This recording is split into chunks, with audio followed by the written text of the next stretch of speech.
Today, I bring to you a man many of you already know. His name is Yung Pueblo, the #1 New York Times bestselling author of Lighter and the Inward Trilogy, and a world-renowned voice on self-healing, creating healthy relationships, and developing mindfulness. He has sold over 1.5 million books and has millions of followers, and his new book, How to Love Better, delivers his vision for a path to deeper connection through growth, kindness, and compassion. I know that you are going to get so much out of this conversation. I joked with Diego, Yung Pueblo, that I asked him nothing but hard questions in this conversation, and he really rose to it in a beautiful way, bringing his depth of experience, his mindfulness practice to dating, relationships, and all the kinds of challenges that our love lives bring up. So I know you're really going to love this. And for everyone who does love this, there's something I know you will have in common. And that is that you are someone who values emotional peace. You are someone who is looking to develop a better relationship with yourself. You are someone who wants to be less anxious out there in the world. You're someone who wants to approach things in a much more intentional way, where you don't sabotage yourself with old patterns, behaviors that have maybe been with you your whole life and consistently get in the way of you, A, being happy and peaceful, and B, getting the life you want or the person you want. And if that is you, then I want you to join me in October of this year on the Matthew Hussey Weekend Retreat on the 18th and 19th of October. It's happening in Miami, but if you can't make it in person, we have virtual tickets as well. And this is a really amazing time to get a ticket because we still have our early bird special available. This is the most discounted the tickets will be for the entire year. So do not wait. Go to mhretreat.com and get your ticket. I hope you join us in person because it's going to be so great to see so many of you in Miami at this beautiful convention center that we're doing it at. But if you can make it virtually, that's great too. I know we're going to people are traveling from all over the world to get there, but people are also going to be tuning in from all over the world to do this virtually. If your self-growth, your healing, and your goals in life are more important to you now than ever, this is a very, very important weekend for you to carve out for yourself. All right, mhretreat.com is the link. Grab your ticket. And now I present to you Yung Pueblo. I have so many questions. Yeah, let's jam. So Yung Pueblo is your writing name. Diego Perez is your name in everyday life. I'm so excited to have you here. And I have lots of questions for you. I have questions relating to single life, relational life. Your new book, How to Love Better, addresses both. And I want to start by asking you what you feel is the biggest mistake that people are making single right now. People who are looking for love, who desperately want to find love. It is so important to them. And they are finding it incredibly challenging. What do you see from your vantage point as someone who's been married a long time is the biggest mistake that single people are making at present? I think it's understanding and fully accepting that there's no perfect satisfaction. When you're coming across another individual, they are going to enter, like any human being everywhere in the world, when you bring people together, they will come in with their perceptions that are driven by their past emotions, by the old hurt that they carry, whether it's trauma or not, but they're coming in with conditioning. And that conditioning makes it so that even if you have the deepest chemistry, such a magnetic connection, there are still going to be challenging moments. And you can't expect, even though society makes us think that everything should just be easy and we live in this DoorDash, Uber society where everything's just built to make your life as easy as possible. Relationships are not going to be like that. Relationships are a journey where you have to accept that there are going to be ups and downs. And that's part of the growth process. So I think expecting this perfect constant satisfaction, constant excitement, I think ruins the potential to build a lot of beautiful relationships. So what do you make of that line that you hear all the time? If it's right, it'll be easy, which you hear from... That sounds wrong. Yeah, it doesn't sound, I feel like even in my own relationship with my wife, when we got together, the magnetism was there, but it was not easy. It was never easy from the beginning. It was actually rather tumultuous. And I have this piece that I wrote years ago about, two people coming together and how the unspoken story is often that it's difficult in the beginning. It's not just this like perfect stream of bliss.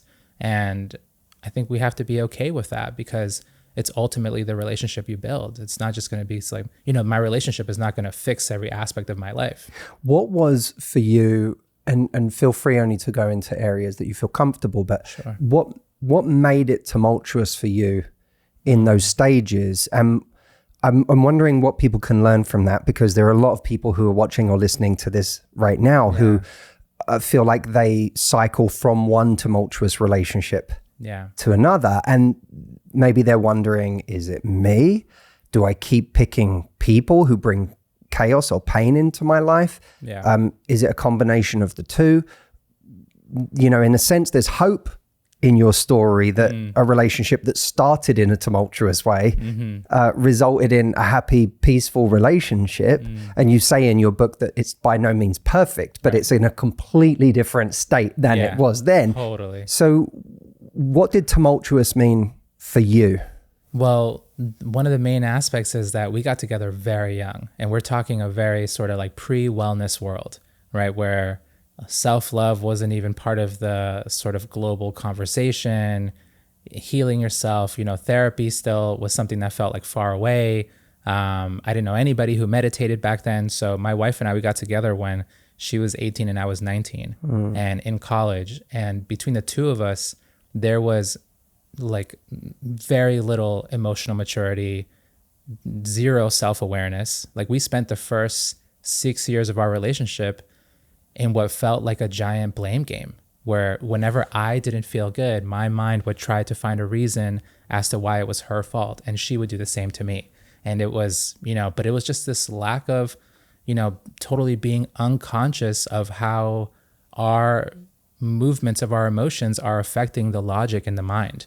And it was such a drastic change when we started meditating and working on ourselves as individuals, when we started working on developing our own awareness, our own non-reaction, our own compassion, that we started seeing, oh, this is helping me have a little more patience with you. And it's helping me see that my mind is often playing tricks on me, trying to blame you when there is no blame. I just need to take accountability for how I feel.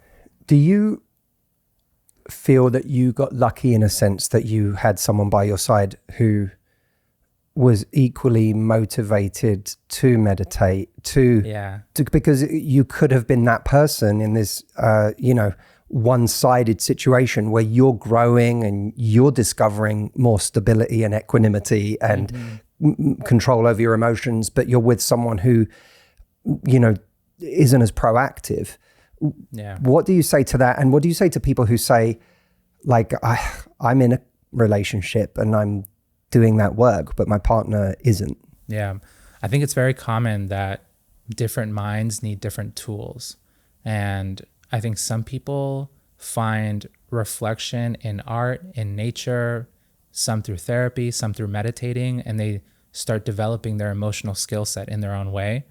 I do feel incredibly fortunate. It feels like I won the lottery, that both my wife and I took to this particular style of meditating, Vipassana meditation, and we both found it to be so nourishing, like in such a profound and so transformative. I did my first course in September of 2012. She did her first course in March of 2013.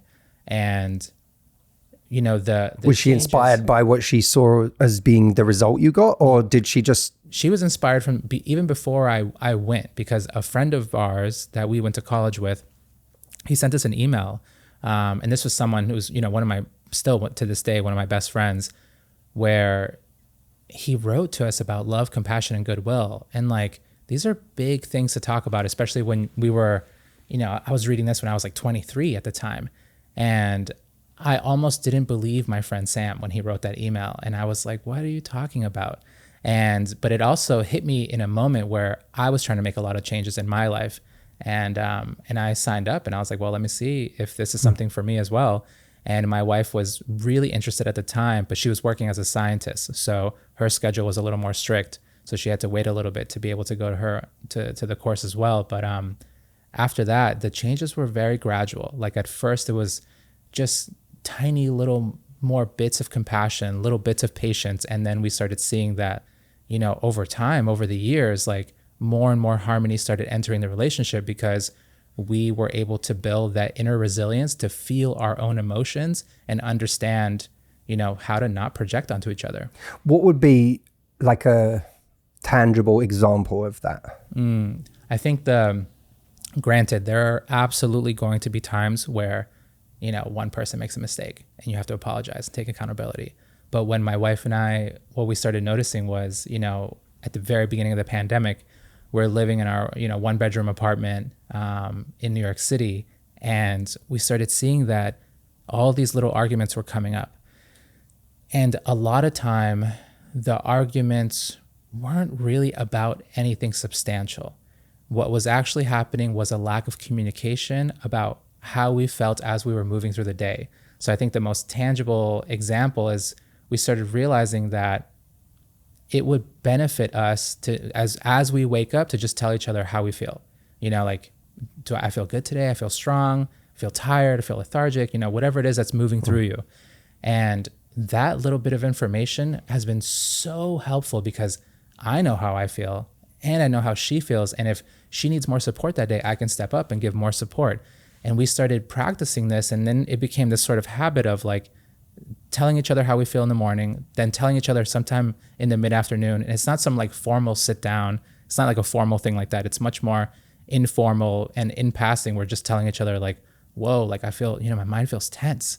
But knowing that helps the person who feels heavy not fall into these sort of, almost like jumping through hoops to figure out, because the mind does not want to take responsibility for itself. It wants to figure out, how is this your fault? And we had this beautiful example a few years later after we started practicing that, where I was sitting we had moved to Western Mass, to the home we live in now. And I was working on my laptop in the kitchen and my wife was working in the living room. And she, we hadn't talked to each other for maybe like 2-3 hours. She comes in laughing and she's like, I just spent the last 3 hours trying to figure out how I can make this tension your fault. And I just kept going further back in time, trying to rehash old arguments to see how I can, start a fight. Like the tension she was feeling inside. So you were just working. I was on my own. You were on a different planet doing your thing. I was being a good boy, working, probably writing, clarity, and connection.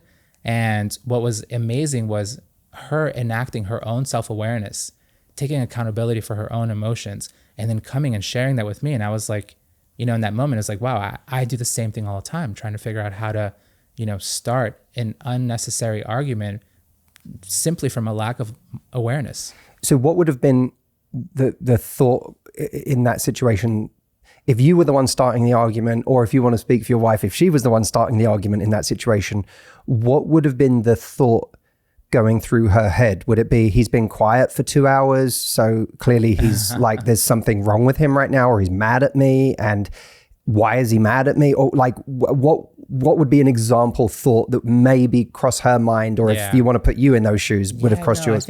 I think these little arguments that we would have often, like sometimes if my wife is a very organized person, and whenever I would have to cancel something, like cancel a doctor's appointment and reschedule it, it just triggers her. She just doesn't like it. So, trying to find something sort of insubstantial that may have been out of our control and trying to find a reason to be upset about it. But what was interesting was that she was seeing how she looked for something current. There was nothing there. So she started looking into the past to see, what can I use to fuel this tension in my mind? So for her, it wasn't even that there was necessarily a conscious kind of thing to latch on to. She was just feeling a base level of anxiety or irritability or something. And then she was looking for something to fixate on. Exactly. To literally fuel it, to keep that emotion growing and becoming bigger.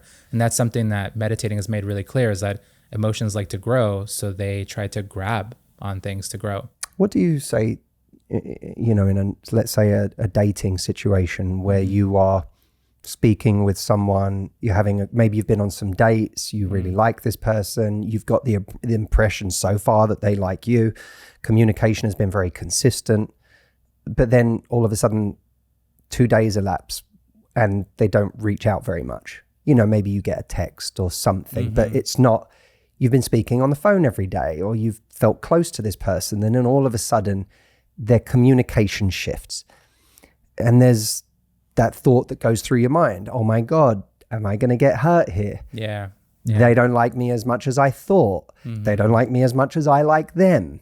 I better start retreating here because I'm going to get burned, and I need to preempt that punch by basically delivering it to myself before they can. Or for some people, that makes them mad. Why did they change up their communication? Now when I speak to them, I'm going to be pretty frosty and passive aggressive and not going to be able to be myself. Of course, some of those thoughts can pertain to situations in our life where that's been true, and where someone's communication changing did mean that they weren't interested and that we were going to get hurt. Some of it might be coming from a genuine intuition about this situation. Maybe we're in the moment, something has changed in that person and we're picking up on it, and we don't want to be blind to it. So when those thoughts arise for people and they feel so close to it that they can't pass out what's history, what's relevant, what's real, what's a good amount of protecting myself, what is me self-sabotaging now? What do you say to what the tools that you have learned? How would you apply them to that situation in early dating? I think one of the key tools is that you have to slow yourself down. Like when you feel that impulsiveness, when you feel that survival mode trying to waken itself up, like the way you were mentioning, like I have to pull away or be frosty or protect myself in some manner. That's the survival mode trying to defend you from any more emotional harm. But I think you have to really ask yourself, like, is this reaction how I genuinely want to show up? Or is this me just trying to defend myself from something that may not even be attacking me? So one of the main ways to stop that immediate reaction, because a reaction is just your past trying to recreate itself in the present. What you want to do is just slow down and check in. Like, is this actually real? Or is this genuinely the way that I want to show up? Or is there some other skillful method that I can utilize in this moment? And to an extent, there's a kind of logic to that, right? There's a rationality to that. There's a working through it in a systematic way with logic.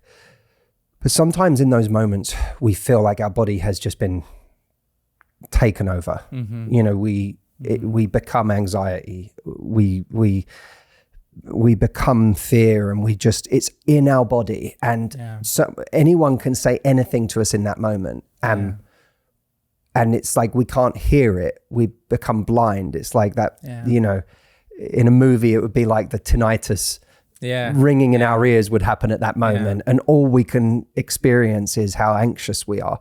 What do you say to people who are in that kind of full body takeover in that moment, which I'm sure, I know I felt it in arguments before with my partner. Likewise. Where I'm like, I can't seem to see straight. And whatever, even there's like this quiet voice. I don't know, did you ever watch Get Out, the film Get Out? There's that moment where they sink down to a level where they're like, they're looking up, looking at themselves. I feel like I'm that voice of reason in me is that part that's like right down there in the depths, looking up at my eyeballs, looking out onto the world, reacting. But it can't be heard, because the only thing that I'm experiencing is this full takeover of emotion. What's the tool that you use and your wife uses in that moment? Yeah, I think so. There's one thing you have to really try to understand, and it's very difficult because so much of that old, impulsive, emotional reaction just happens lightning fast, where it does feel like you don't have a choice. But if you really want to be happy, you have to train the mind. You have to literally train the mind, because otherwise all the mind knows is reaction. All the mind knows is defensiveness. It just will repeat the past over and over again. It'll keep you in survival mode, and that will end up, slowing down the development of connections.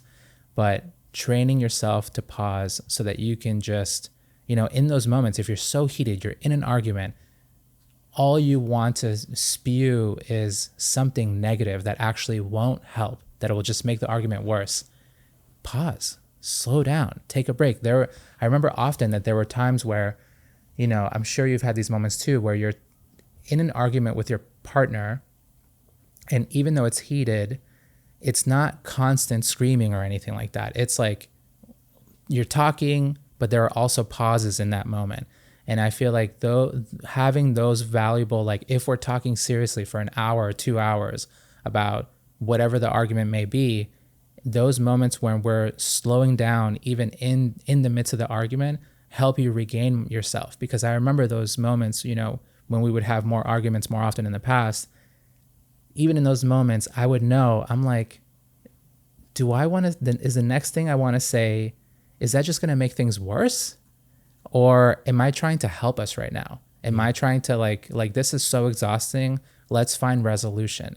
And part of that was a lack of sort of skill around not understanding that, we were treating arguments like battles. And as soon as we switched the framework and started treating arguments as a place where we can understand each other better, where we can develop our connection better, that just changed everything. There's something that you wrote about in your book that relates to what you just said, which is, it's kind of to do with the energy that we bring to the argument, to the dispute. And one of the things you talk about is this idea of, and I forget how you phrase it, but the essence was seeing your partner as someone that at the core is good, that you can trust. They're not your enemy. They're not your enemy. Yeah. Now, that I fundamentally believe in that. Yeah. And I know that has helped me in many, many situations with Audrey, my wife. Yeah. And for her too, to really connect with the idea that I married this person because of who they are, and who they are is good. Yeah. They are my partner. They are my best friend.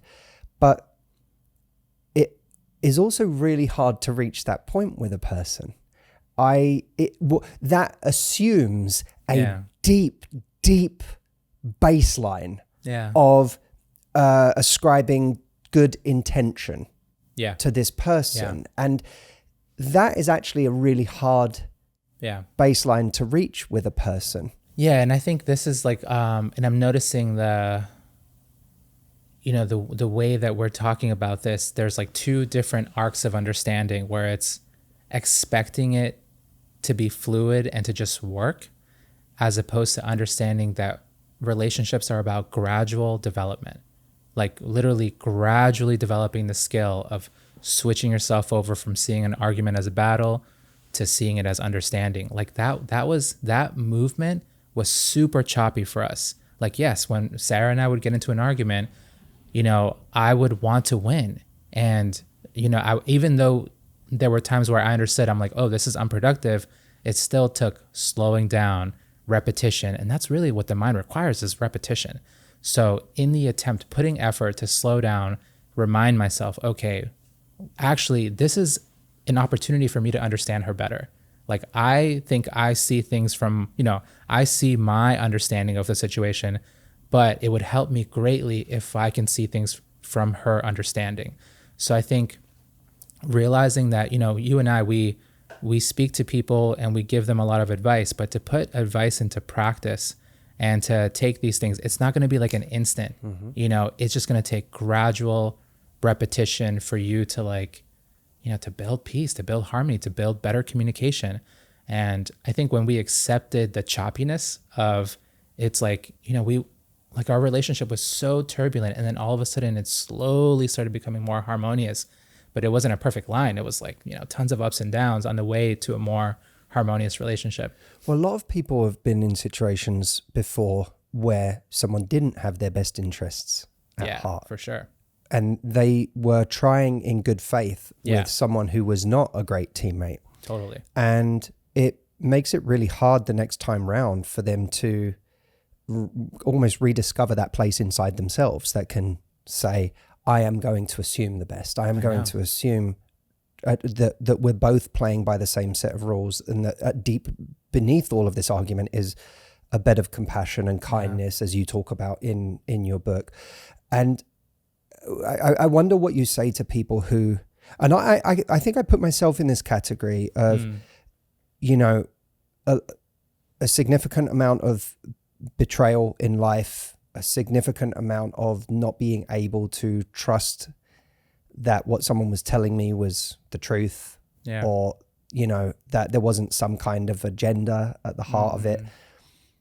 And that then made it very difficult for me to trust in new relationships. And this relationship has been a very corrective relationship for me in that respect. But what do you say to people who find themselves really finding it hard to trust that if they kind of do that trustful based on the compassion and the kindness of the other person, and they're not actually sure that that's there, or their past experience has taught them that it's not safe to do that? Yeah, there's two things. I mean, one is the sort of external sign of where a relationship's going. Like if you're consistently going from one down moment to another down moment to another down moment, something's wrong, right? Relationships are ups and downs. They're not perfect ups, but if they're just going down, down, down, down, down, like something's really not okay. So you have to assess if this relationship is right for you.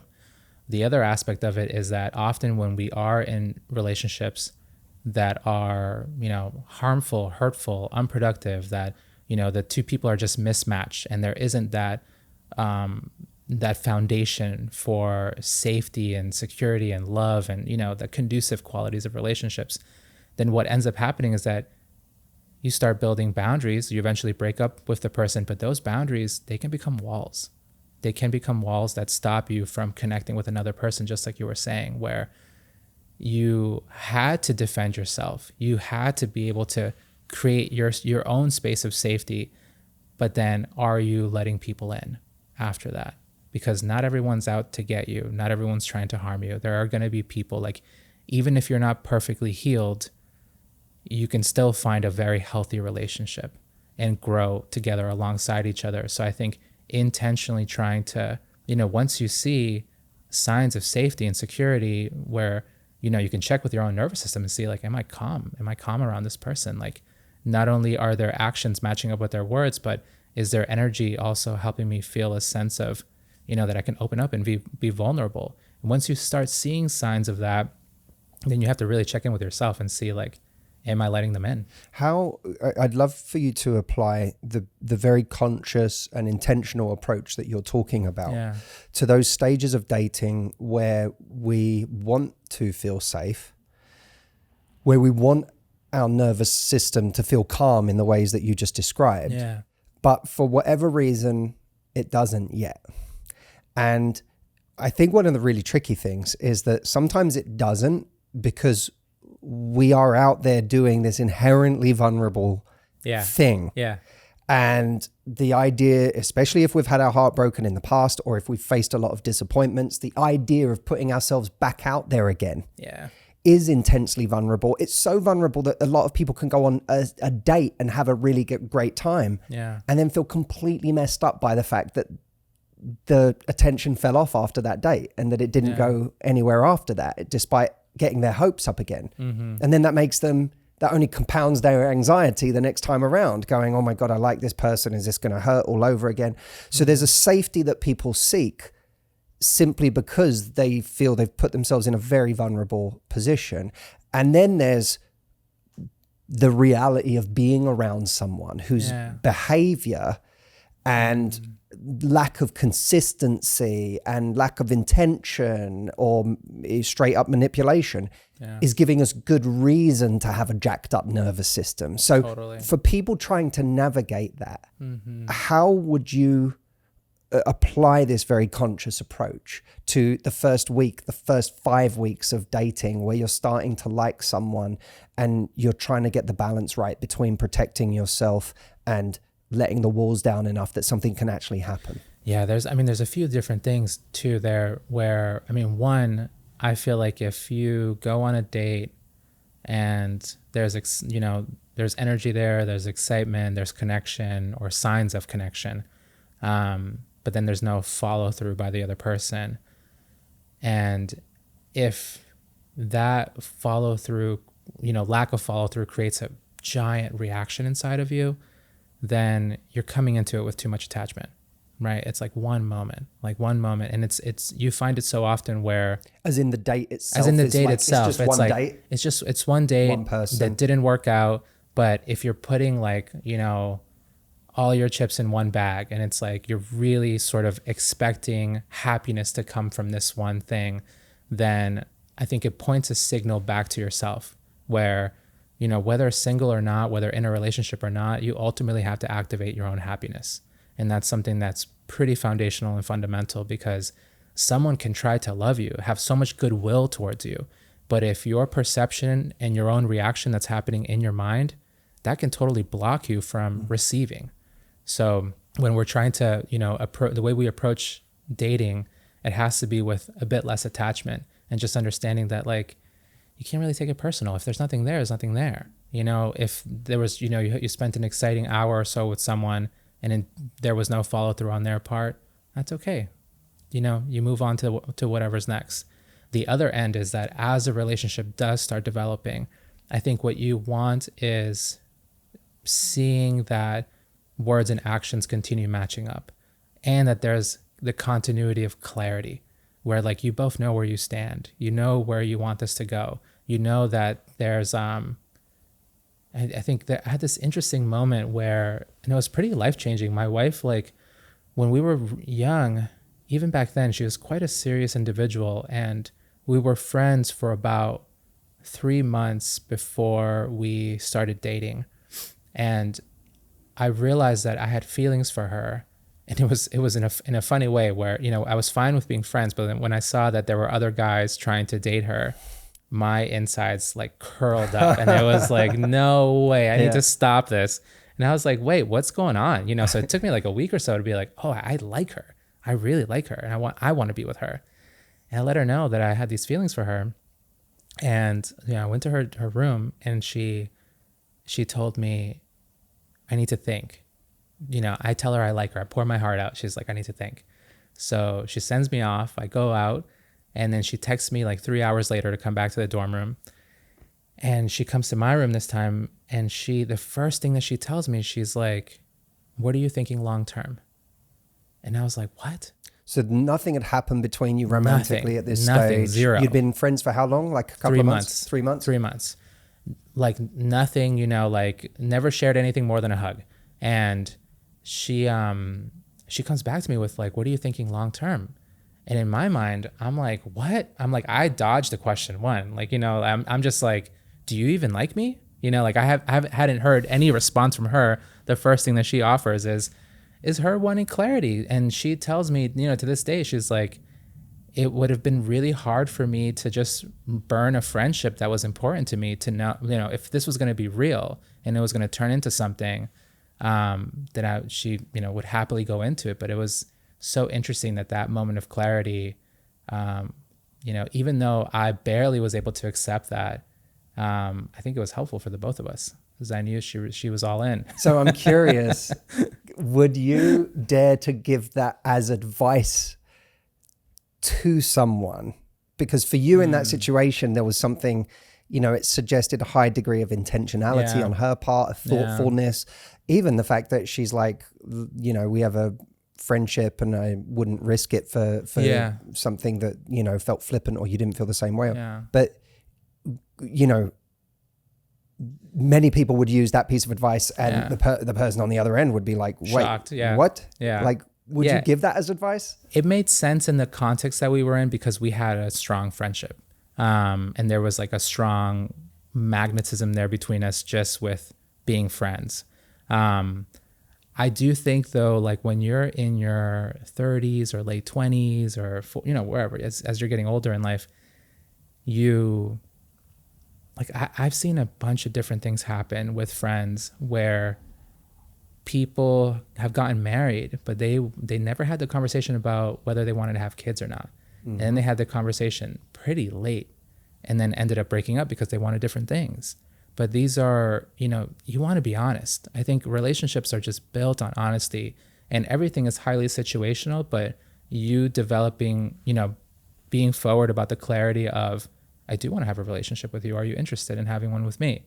Nothing wrong with that. And then as it grows, like, you know, I am interested in having kids, but just having these like little sort of moments where you put forward your honesty and see if the other person also wants to journey in the same direction.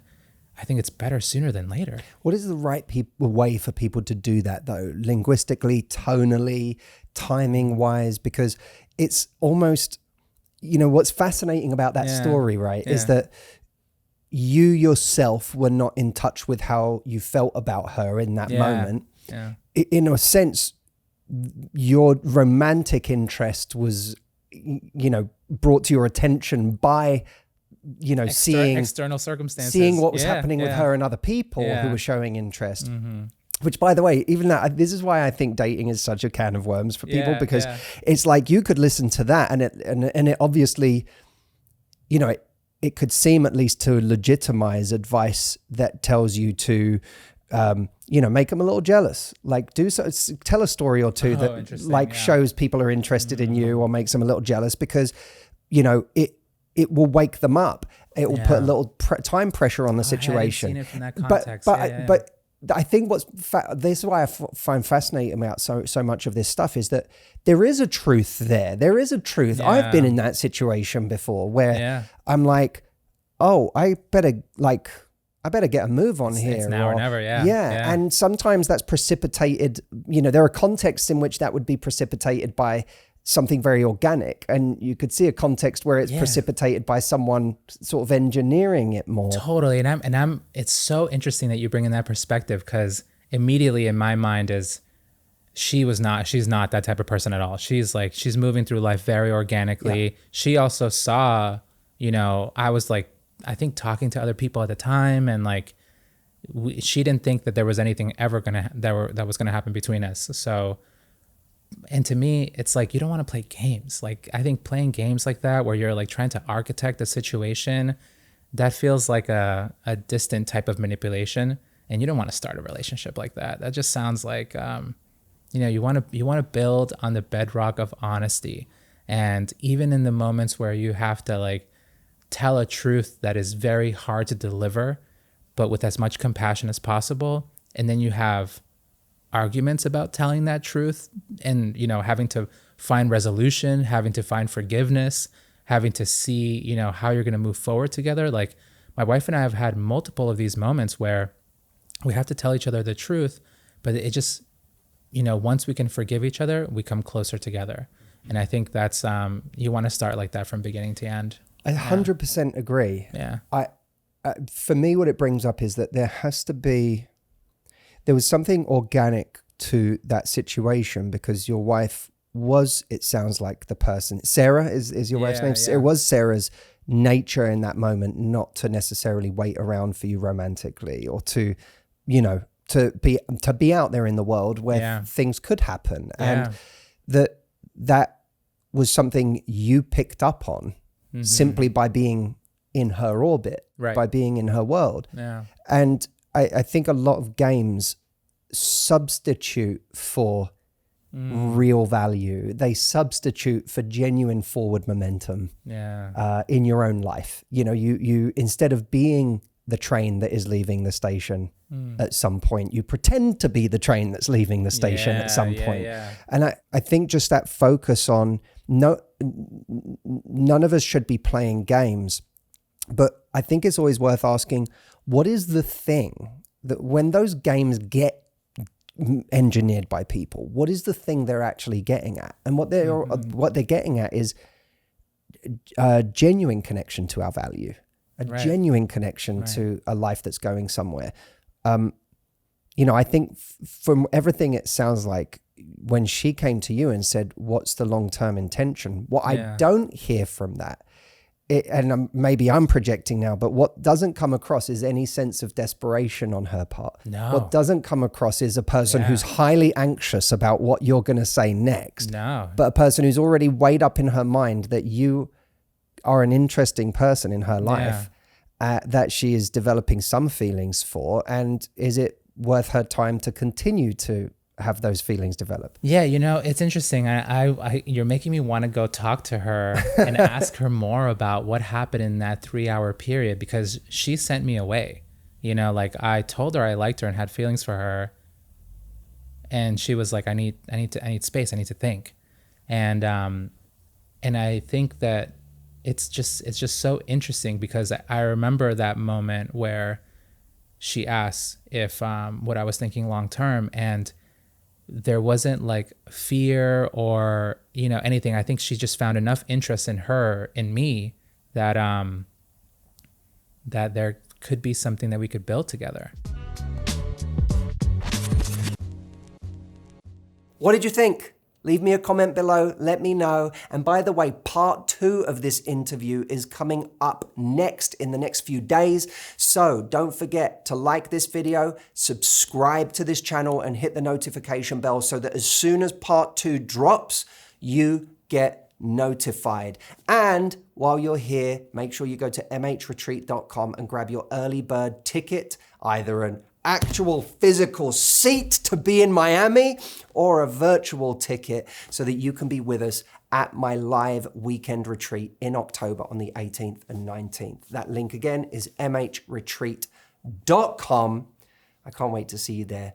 And I will see you in part 2 of the Yung Pueblo interview.